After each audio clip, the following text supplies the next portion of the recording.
Welcome to the Navigating Cancer Together podcast. My name is Talea Dendi. I am a 10-year cancer thriver, cancer doula, and owner of On the Other Side. I use my experience to help others get on the other side of cancer. This podcast is about sharing stories, resources, and information about all things related to cancer and wellness. I interview guests from all walks of life who are living with cancer, caregivers, and those who made it on the other side. Also, I talk with organizations, healthcare professionals, and experts in the health and wellness spaces who offer complementary and integrative care. Join me. We are in this together. Hello, and welcome to Navigating Cancer Together. My name is Talea Dendi, and our very special guest is Tom Paladino. Tom is a scalar energy researcher based in Florida. Scalar energy is the fundamental life force found everywhere in the world, space, and universe. It originates from the sun and stars. Tom theorized that all energy in the universe initiates as scalar energy, and that the sun of our solar system and the stars of the universe are the points of origin, the storehouses, in a sense, for scalar energy. Tom further theorized that scalar energy is instructive energy, as the entire universe is instructed by the divine essence. Subsequently, all spiritual, cognitive, emotional, and physical activity in the universe is initiated and maintained by scalar energy instructions. Scalar energy provides order in the universe. Very, very interesting topic, Tom. I want to welcome you to the show. I am so excited to learn more about this and really to let our listeners know about this technology that is out there. Tom, welcome. Thank you, Talea. It's a pleasure to be here. You're welcome. You're welcome. So, Tom, please tell us a little bit about yourself. My avocation, my desire is to see a better world. And I think one of the ways we can do that is by way of scalar energy. So I am a scalar energy researcher. I've devoted my career to this topic, to this technology, scalar energy. And we will explore as to how this can benefit mankind. The purpose of my research is to help people, is to improve the human condition. So I'm a scalar energy researcher, and I believe this technology is like none other, and this is going to change the world. Thank you for that, Tom. And this is so interesting. You know, prior to us preparing for this interview, I was researching it, and there's just so much to that. And there's so much about it that we don't know, I didn't know existed. Can you please start off by explaining the difference between scalar energy and electromagnetic energy? Sure, it's very simple. All energy originates as scalar energy. The stars produce, or could be considered, the storehouses of scalar energy. And then scalar energy will degrade or will convert into electromagnetic energy. It's that simple. So the primary initial energy is scalar energy, and the derivative or secondary energy is electromagnetic energy. I want the world to embrace scalar energy, the primary, the initial energy of the universe. Very interesting.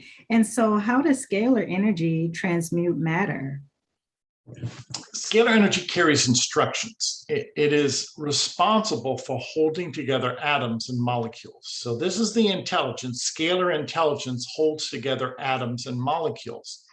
Now, when you redirect those instructions, you can rearrange atoms and molecules. It's that simple. So scalar energy will change one physical form to another by changing the instructions from that physical form to another physical form. It's very simple. This is how God has designed the universe. So it is scalar energy that assembles matter, physical matter. And all matter is held together by a set of instructions. If you change those instructions, that matter changes, it rearranges into another physical form. It's that simple. So we see great conservation of effort, great conservation of energy. And this is the beauty of the universe. It's a silent, it's a sublime, it's a fundamental process in which we can change one physical form into another physical form. Very interesting. And we're going to touch on this in a moment. But I just want to put it out there that a lot of the work, or really all of the work that Tom does, is by photograph. So we're going to circle back around to that in a minute. Yes. And I thought it was very interesting to bring this up early in the conversation. So just kind of keep that, listeners, in the back of your mind for a moment, please. Tom, how does scalar energy allow you to enhance energetic state of being by way of their photograph? Okay, so let's get into it. We're not working with electricity or magnetism. I'm holding up a photograph of myself. This photograph carries my signature. It's a light signature. That's my photograph. And when I work with my instrument, I actually place a photograph of a person inside the instrument. So this is a new branch of physics in which the photograph receives the activity. The photograph is energetically alive with scalar energy, or 0-point energy, call it what you will. And I access the scalar energy dimension. I access the quantum dimension. So we're working in a different dimension. This is not electricity, it's not magnetism. We're working in the scalar energy dimension, the informational dimension. And by working with a person's photograph, I can access their force field, or their energy character, their energy signature. And I can have a favorable outcome on that force field. And that in and of itself improves their health. But I only can prove this by way of the scalar energy dimension, because this is the dimension that I work in. So what am I saying? There's two branches of physics now, scalar energy and electromagnetic energy. I don't work in the electromagnetic spectrum. I work in the scalar energy spectrum. And I enjoy incredible results in the scalar energy spectrum. And so, Tom, what has been some of the feedback about results that people that you have helped, what are they seeing or experiencing? You know, many people say that they feel better after I work with their photograph, which calls to mind that most likely people have a scalar energy dimension.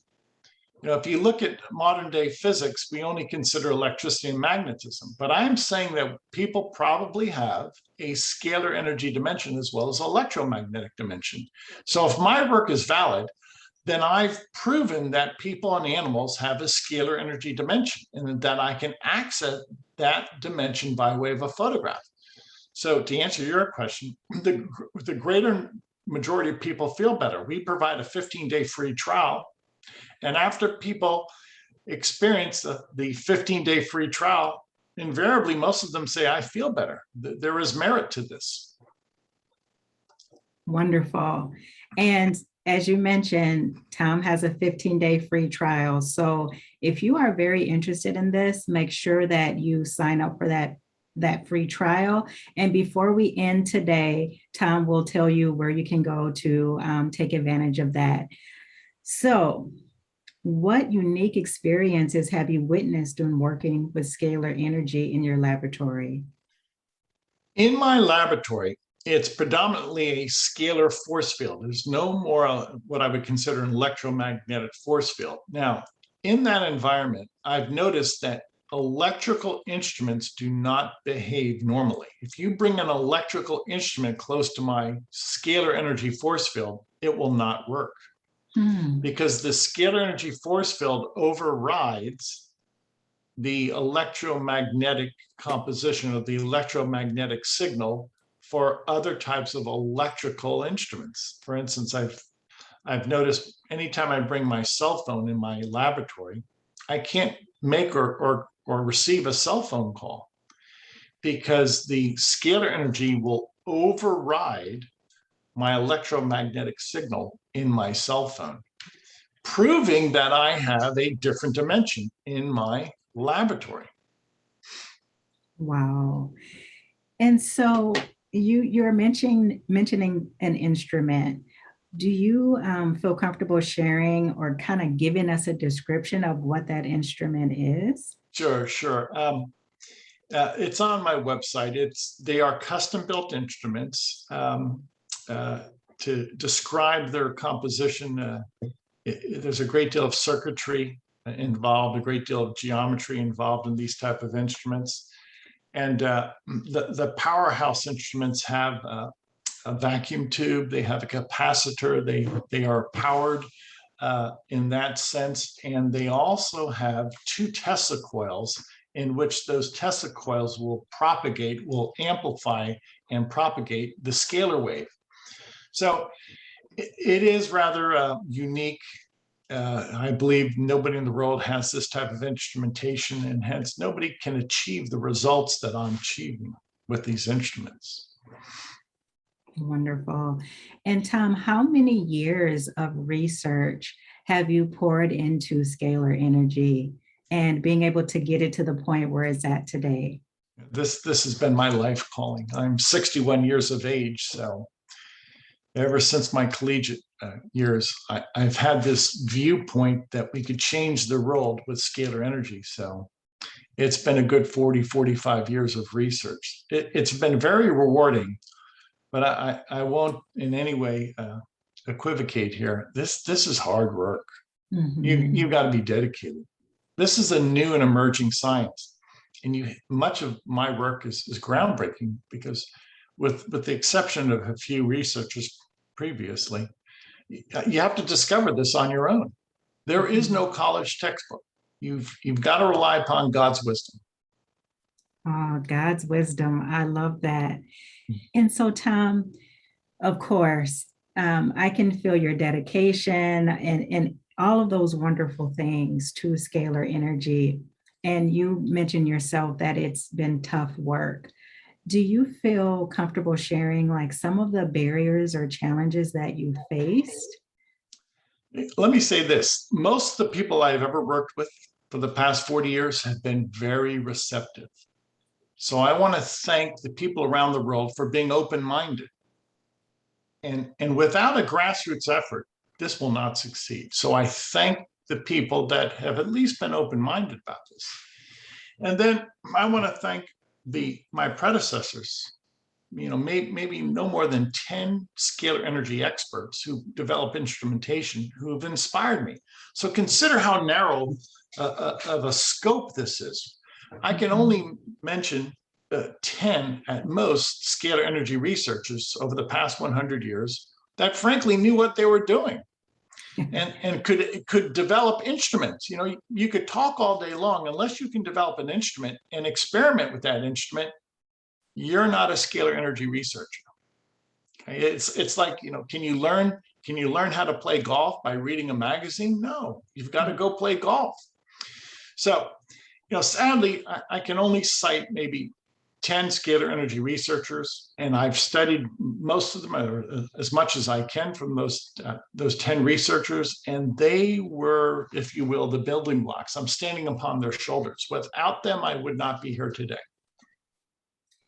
That's amazing. 10 people, 10. So that lets you know how groundbreaking this is. And it also lets you know how much, work has been put into this to get it to this point. And so, Tom, thank you for everything that you've done and that you're doing to really let people know that, hey, this is an option for you. And Tom, please explain how scalar light balances the 7 major chakras and the 12 meridian points.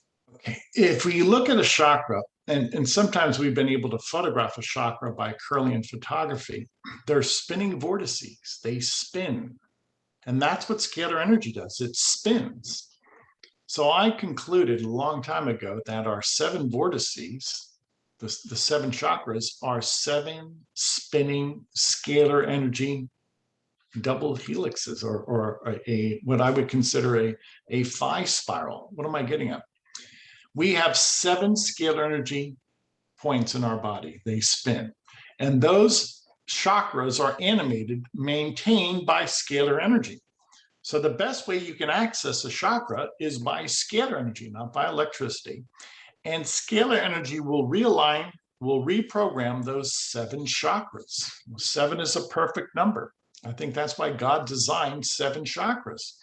So we have 7 points of light, scalar energy points of light in our body that we can influence by way of a scalar energy instrument. To me, that's quite profound. And I've always said that the future for, especially for mental health will be abetted by this scalar energy approach. That scalar energy, not necessarily drugs, scalar energy will serve to balance the 7 chakras, thereby improving mental health, psychological health, thereby improving your spiritual disposition, thereby improving your attitude. I've seen that with this chakra balancing, that it can be indeed uplifting. So Tom, please share a little bit more about that, because with everything that's going on in the world right now, mental health is huge. And the importance of taking care of your mental health is huge. Please educate us a little bit more how scalar energy can benefit us in that way. These instruments that I've developed, once again, they control matter to the point of either assembling or disassembling matter. Now, I cannot create matter. Only God can do that. But I can rearrange matter. So what do I do when I find a microbe, a germ on the photograph? I rearrange the germ. I break it down. I disassemble the germ. And I can do that by way of the photograph. Now, keep in mind, these instruments are only designed to work with photographs because they only work in the quantum dimension. I don't work in the physical dimension. If you were to hook up a person or an animal to this instrument, then you'd be working in the physical dimension. I don't work in the physical dimension. I work in the informational dimension. And with a person's photograph, I'm able to detect viruses and bacteria and then instruct that quantum field to break apart viruses and bacteria. Wow, that is very interesting. I know that for some people, this might be hard to digest. And so I just say, make sure you go to Tom's website. We'll be sharing that later, and sign up for the free 15-day trial. This is very groundbreaking, and I had to kind of read and study up on it several times just because it's different. It's new. It's a different way of thinking. And as Tom mentioned, it's very important to come with an open mind. So, Tom, how does scalar energy or scalar light turn on the ability to form our own nutrients? Okay, once again, we see conservation of motion, conservation of energy with God. So everybody is composed of elements. Let's say nitrogen, phosphorus, magnesium, carbon, oxygen. And with this energy, scalar energy, we just tell those elements to rearrange themselves into forming a nutrient. So we take the existing building blocks of the body, elements, and we tell those elements to rearrange into a micronutrient, into an antioxidant, or into an amino acid. So we don't have to ingest anything. We simply redirect the elements, we redirect the protons in our, proteins in our body into natural chemicals, which would be antioxidants, vitamins, plant chemicals, amino acids. So we take what's existing in the body, rearrange it by scalar instructions into a micronutrient. It's simple. And so, Tom, is this a way that can help to decrease or prevent, for example, malnutrition? Is this okay? Yes. All right. My goal someday is to be able to treat 1 billion people a year by way of their photograph and provide them the nutritional needs that are demanded. let's face it, it's hard to grow food and it's hard to eat well. But if we can deliver nutrition by light, it's much easier. So we could fortify the world. We could provide nutrients for the world by way of scalar light. Wow. And, you know, with everything that's going on with the food supply today, of course, it's not as nutritious and as good as it used to be. This could be a way to offset that, Yes, is what you're saying. absolutely. See, this, you get it. This is the technology that's going to change the future. We have an old way of doing things. The paradigm, the model, in many ways it's broke. Let's just cut the mustard. There are many problems in the world, and the model or the approach that we have doesn't work, or the effectiveness is curtailed. With scalar energy, there's no impediment. It's very easy for me to treat a photograph. There's nothing that can impede light energy. So there's nothing to stop this process. We could treat the human race by way of their photograph. So that means you don't have to leave your home. You don't have to worry about transportation. You don't have to worry about bringing someone with you to your appointment. Right. You see, I cut to the chase here. Why? You know, that's a rather elaborate, if you will, requirement. Instead, when you're working with light, it's direct, it's fundamental. This is the easy way to provide healing for mankind. It's the easy way to provide nutrition for mankind. Mm-hmm. All very important. And really, those are the things that are needed to live. So just think how many lives that could be saved by this. Yes. Is what I'm gathering the more and more we talk about this. That's the big picture. This is why there's nothing like this technology. This technology makes obsolete so much of the existing technology. It's far superior to our existing technology. Our existing technology, although effective, nonetheless it's costly, it's laborious, and there are barriers to entry.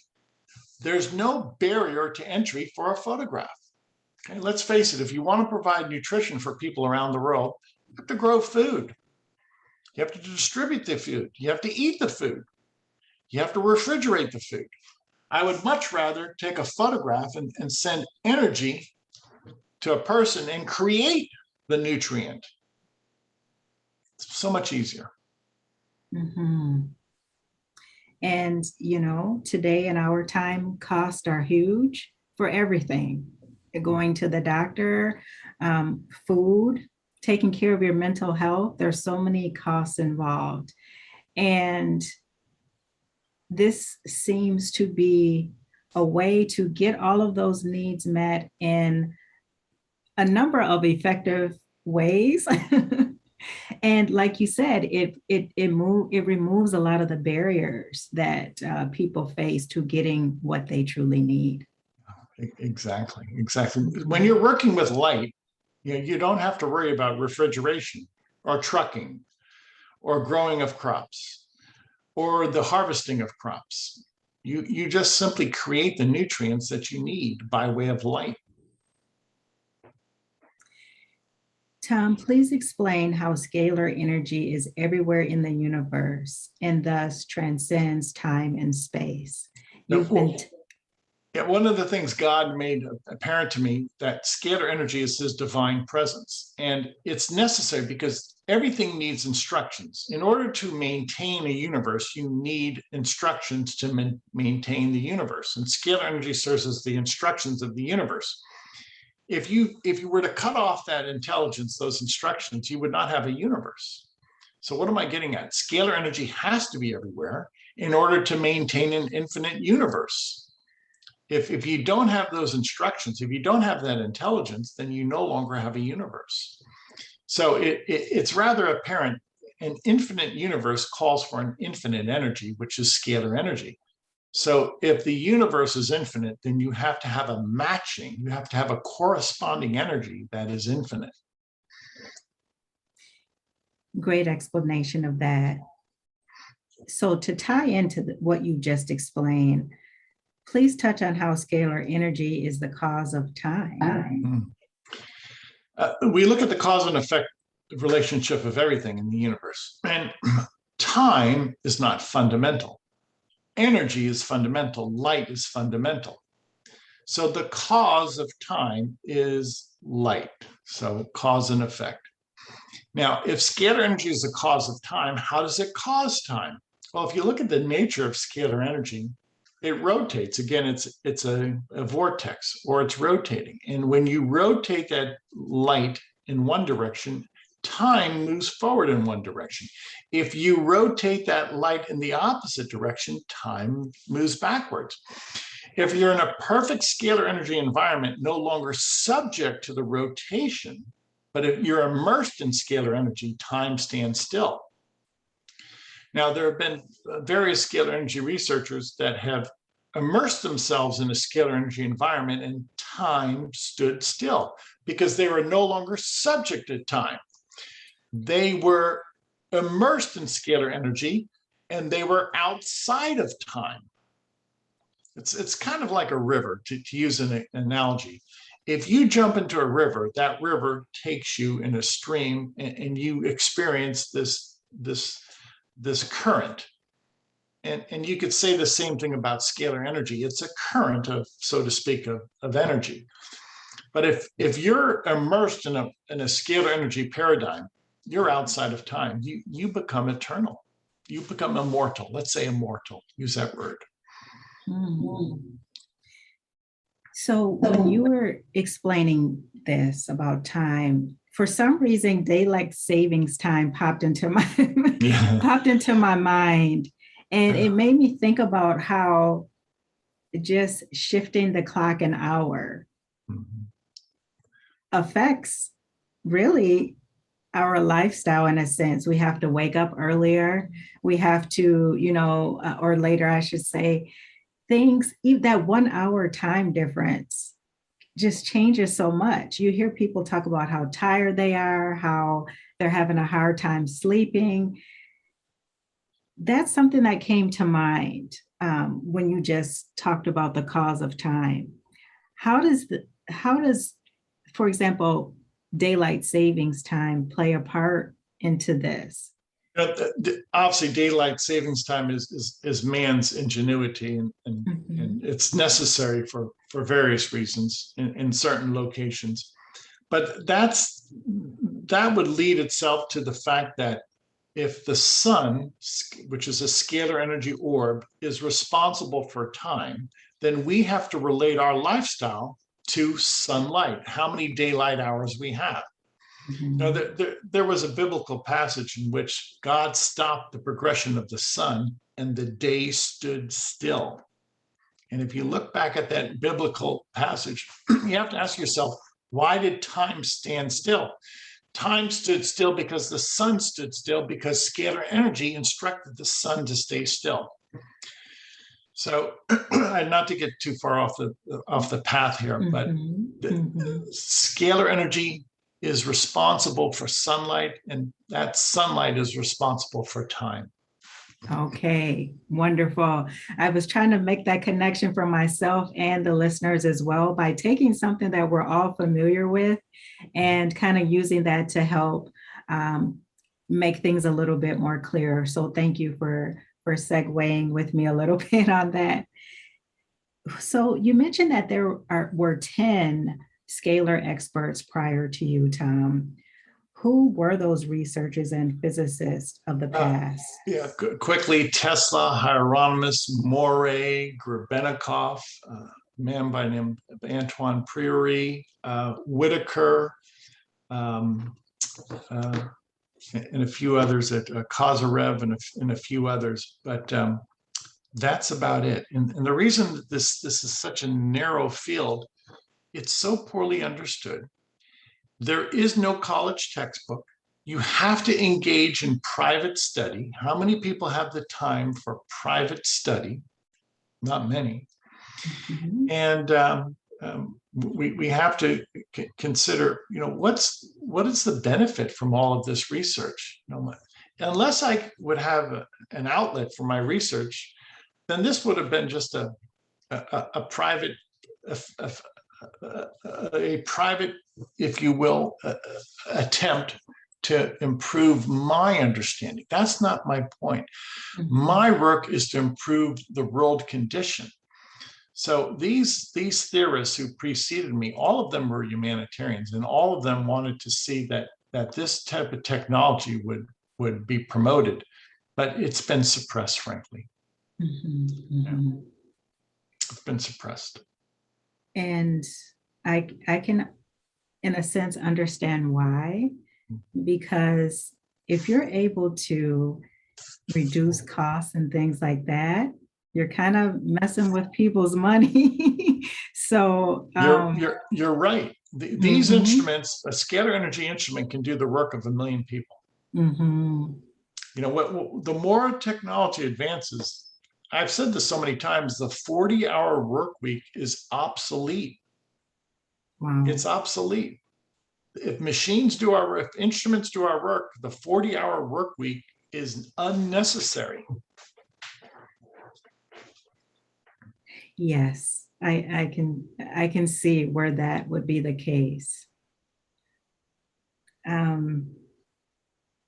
I'm just digesting all of this. Please explain how scalar energy can be utilized as an unlimited supply of energy and put it into the energy crisis. Look at the sun and the stars. Do they provide heat, light, warmth for the universe? Yes. That's the perfect powerhouse. If you want to build a powerhouse, imitate a star. They never burn out. Infinite source of energy, clean energy, no pollution, no carbon footprint, no radioactivity. Okay, you want to duplicate a star. If you can duplicate a star, you can power this world. That's what I envision.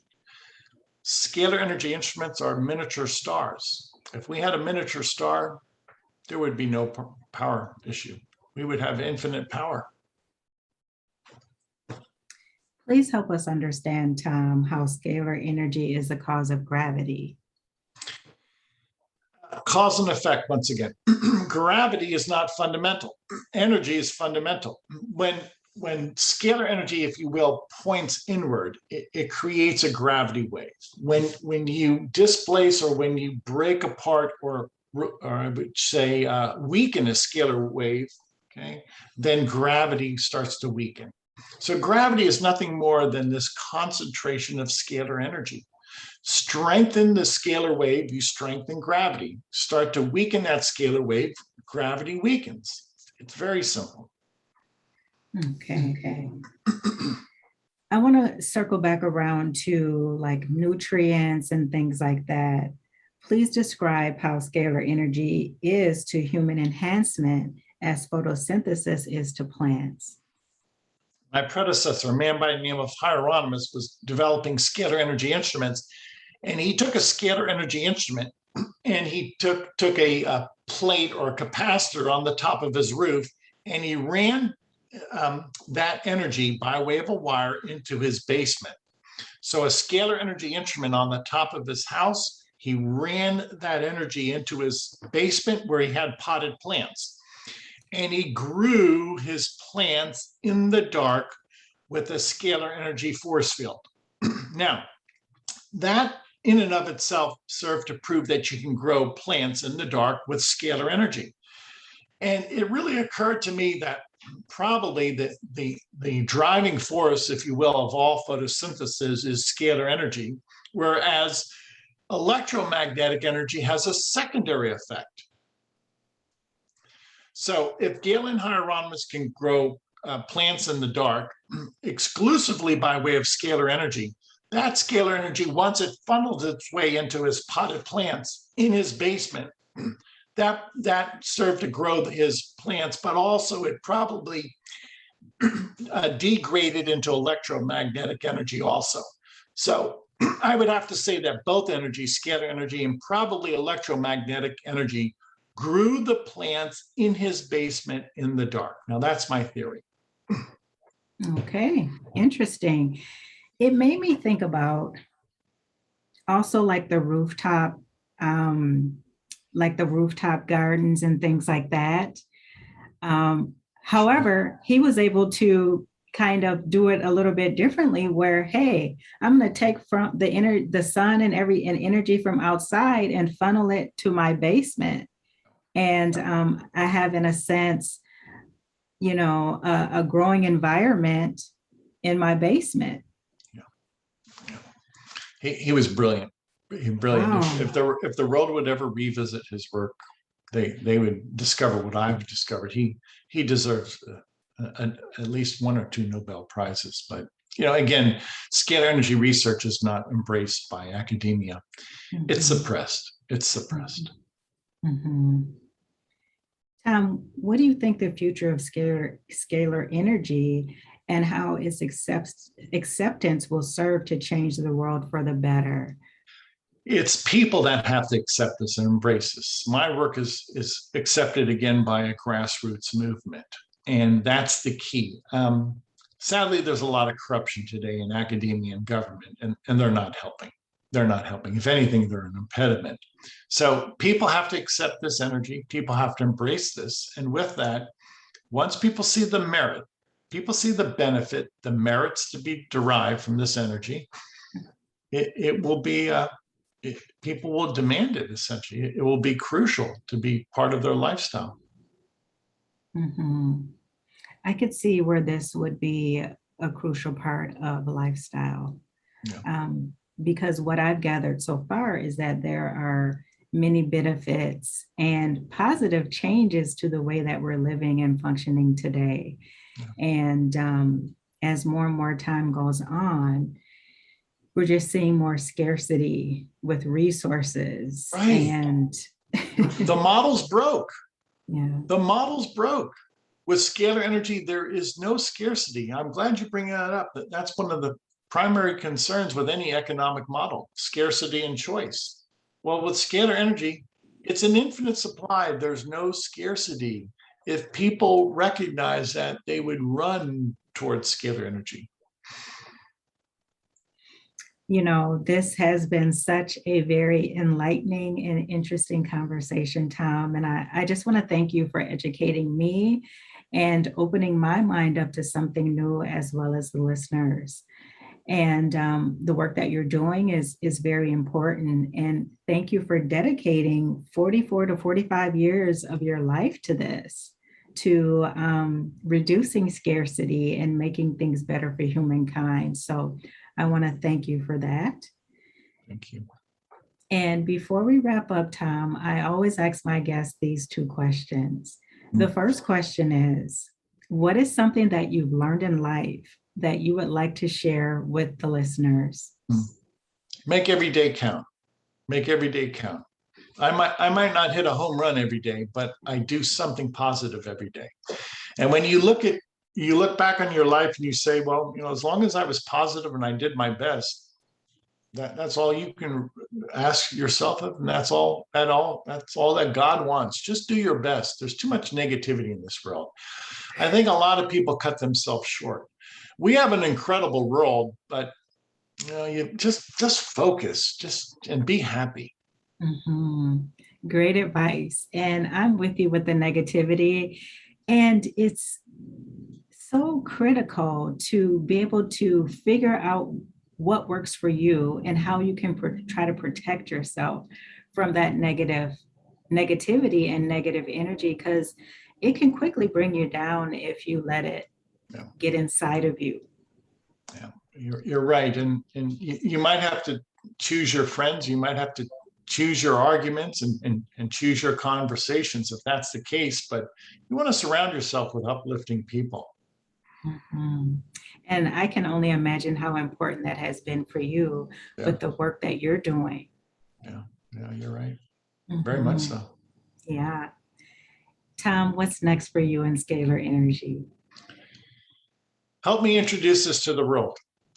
It's too great of an invention. It offers too many benefits for it to be suppressed any longer. I'm going to ask the people, visit my website, scalarlight.com.